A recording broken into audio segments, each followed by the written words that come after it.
और मानने में तलाजुम है, यानी दोनों चीजें लाजिम है एक दूसरे को। तो जब आप मानते नहीं तो जानते भी नहीं, इसका मतलब आप जाहिल है।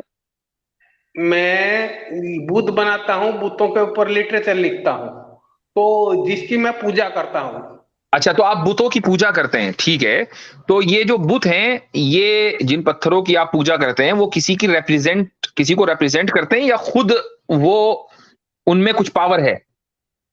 जी, ये मैं आजार साहब की बुत बनाता हूँ, उनकी पूजा करता हूँ। आजार ठीक है। साहब बुत, अगर नहीं, आजार साहब को आप आजर साहब की भी बनाए और इबलीस की भी बनाए, वो हमें टेंशन नहीं है। हम ये पूछ रहे हैं कि जिनका आप बुत बनाते हैं, वो किसी एंटिटी को रिप्रेजेंट करते हैं वो बुत, या वो बुत खुद पावरफुल हैं?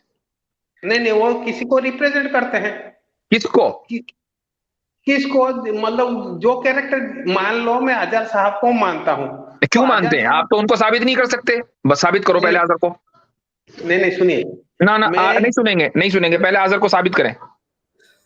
जी, अगर इब्राहिम अलैहिस्सलाम थे, उनके कोई फादर भी होंगे, तो नहीं, उनका फादर, उनके मैंने आप तो इब्राहिम अलैहिस्सलाम को भी नहीं मान रहे ना। आप अपने वर्ल्ड व्यू पर चले, आप हमारे वर्ल्ड व्यू पर। हमें हमें हमें तो मालूम है कि आजर भी था और इब्राहिम अलैहिस्सलाम भी थे। जी, आपका वर्ल्ड व्यू क्या है? आपका वर्ल्ड व्यू ये है कि जिसको आप प्रूव नहीं कर सकते उसको आप नहीं मानेंगे। आपने आजर को कैसे माना, और अगर माना तो प्रूव करो था। तो जी बिल्कुल। तो इब्राहिम अलैहिस्सलाम, क्योंकि हमें हिस्टोरिकल प्रूफ मिलता है, उनका फादर भी कोई होगा। वो क्या है वो वेराइटी की, हिस्टोरिक? नहीं नहीं नहीं नहीं नहीं, वो फादर कोई होगा क्या मतलब? आजर उनका वालिद था, इसकी आपके पास क्या दलील है? जी, ये मतलब वेराइटी किताब में वेराइटी ये चीज लिखे हैं। कुरान.com में उनका फादर का नाम हाजर लिखा गया है, चैप्टर 6 में। तो आप कुरान को मानते हैं?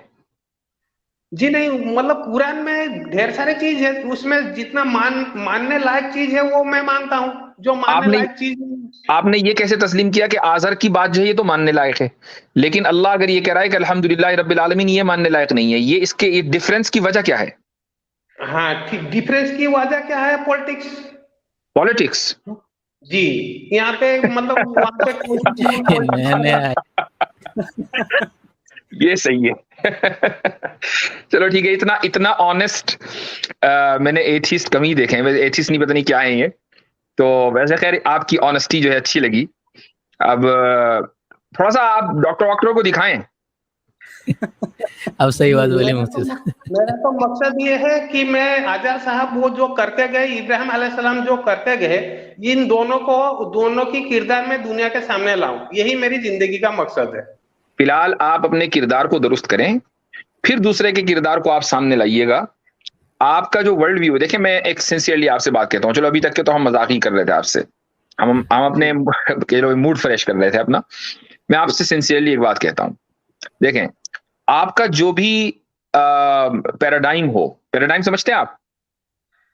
जी, आप मतलब ये हिंदी में आप बता दीजिए, कोई बात नहीं।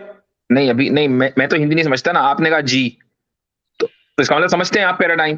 पैराडाइम क्या है? जी, मेरे को नहीं मालूम, आप मेरे को हिंदी में बता दीजिए।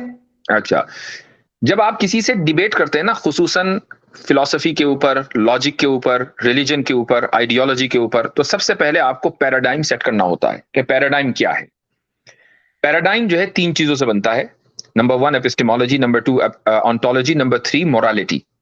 जब आप ये तीन चीजें सेट कर लेंगे कि आपकी एपिस्टेमोलॉजी क्या है। एपिस्टेमोलॉजी समझते हैं जी क्या है? जी, एपिस्टेमोलॉजी मतलब वो उसके डिस्क्रिप्शन जितना भी है। नहीं नहीं नहीं, एक एपिस्टेमोलॉजी यार चलो, एपिस्टेमोलॉजी क्या है भाई? और हमको प्रूव करने के लिए उनके जो डिस्क्रिप्शन उनके आएगा, उसी को शायद एपिस्टेमोलॉजी कहते हैं। नहीं, एपिस्टेमोलॉजी कहते हैं कि आप जो जानते हैं वो कैसे जानते हैं, वो क्यों जानते हैं, यानी आपके ओके लिए सोर्स ऑफ नॉलेज क्या है। ठीक है। ओके। तो एपिस्टेमोलॉजी आपकी सेट होनी चाहिए कि भाई मेरे लिए सोर्स ऑफ नॉलेज जो है वो सिर्फ ऑब्जर्वेशन है, मैं कुछ और नहीं मानूंगा, मसलन ये एपिस्टेमोलॉजी है।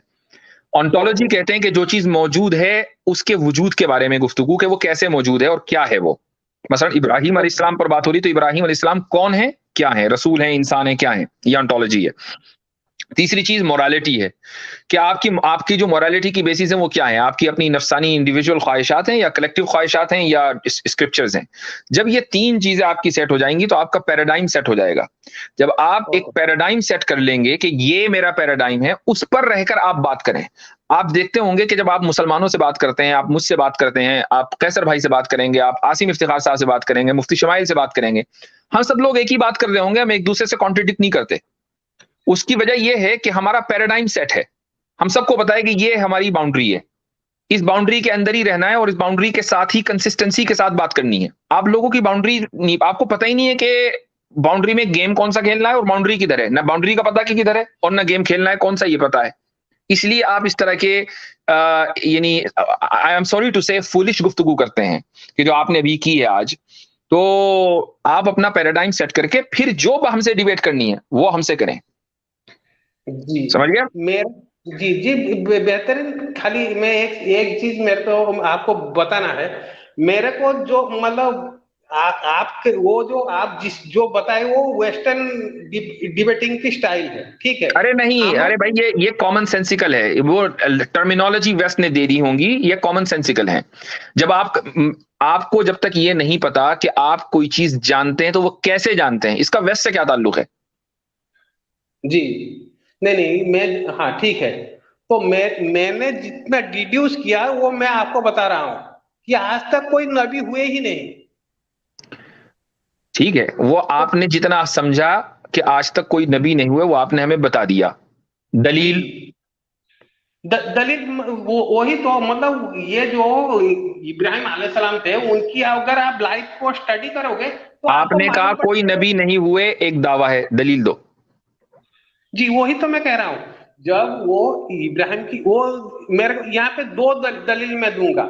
एक दलील है मतलब वो जो बुत परस्ती क्या है ये आप लोगों को नहीं मालूम, वो मुझे मालूम है, तो वो मेरे को आपको सिखाना पड़ेगा।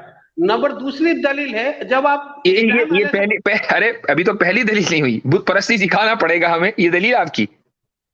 जी चले आसिम भाई, अब यहाँ से आप संभाल सकते हैं। इनकी पहली दलील हो गई, इसका दलील का जवाब जरूर दीजिएगा। इसमें से खौफ होता है हजरत के सामने वाले का दिमाग ना चले जाए।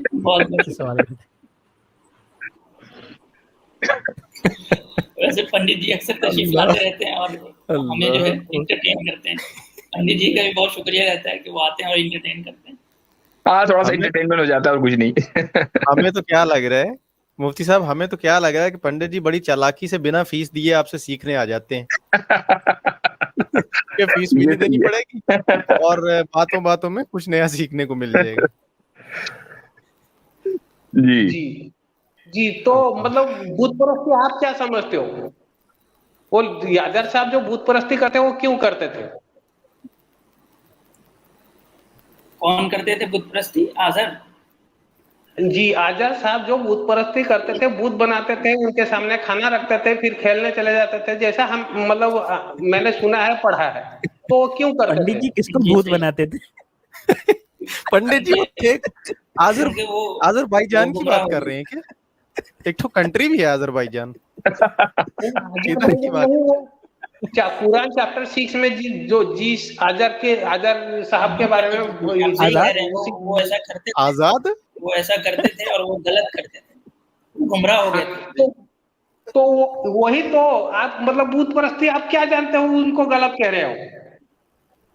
जी जी, जब आप जहाँ से सोर्स से बात कर रहे हैं उसी सोर्स में लिखा हुआ है कि वो गलत है। नहीं वो जहाँ से पता चला कि वो भूत परस्ती करते थे वहीं लिखा हुआ है कि वो गलत करते थे। हो सकता है वो सोर्स झूठ, मतलब आपको सही नॉलेज नहीं दे रहा हूँ। अच्छा, उसी सोर्स पे तो आजर लिखा हुआ है, तो आजर का होना कैसे सही हो गया भाई? वो उतना ठीक है ना। जी, आजर का मतलब इब्राहिम अलैहिस्सलाम थे, अगर थे तो उनके वालिद तो होंगे। एक स्टोरी हमें मिल रहा है, तो दो किरदार हमको मिल रहे हैं, एक है इब्राहिम अलैहिस्सलाम और उनके वालिद साहब आजर साहब। तो इब्राहिम अलैहिस्सलाम क्या करके गए, आजर साहब क्या करके गए, इन दोनों को अगर कंपैरिजन करके आप देखोगे तो सही कौन गलत कौन आपको नहीं समझ में आएगा। जी, उन सब के अब्बा जो थे वो आदम अलैहिस्सलाम थे, वो क्या कर दिए गए? आदम अलैहिस्सलाम की वो हिस्ट्री बता दो। किसने लिखी? आदम यानी आप अलैहिस्सलाम की जैसे अजहर की लिखी आप गई है ये कह वैसे रहे ही हैं कि कुरान भी लिखी गई है। जी जी आप मुफ्ती ये कह साहब। रहे हैं कि पता नहीं चलेगा यानी कि थोड़ा ना मतलब आप जब आप ठहर के कहें, आपकी आवाज समझ नहीं आ रही। आप आजर साहब और इब्राहिम अलैहिस्सलाम की जिंदगी को सामने रखेंगे तो ये पता नहीं चलेगा कि कौन सही है, आपने यही कहा? जी पता चल जाएगा कौन सही है कौन गलत है। आपको क्या लगा कि कौन सही है?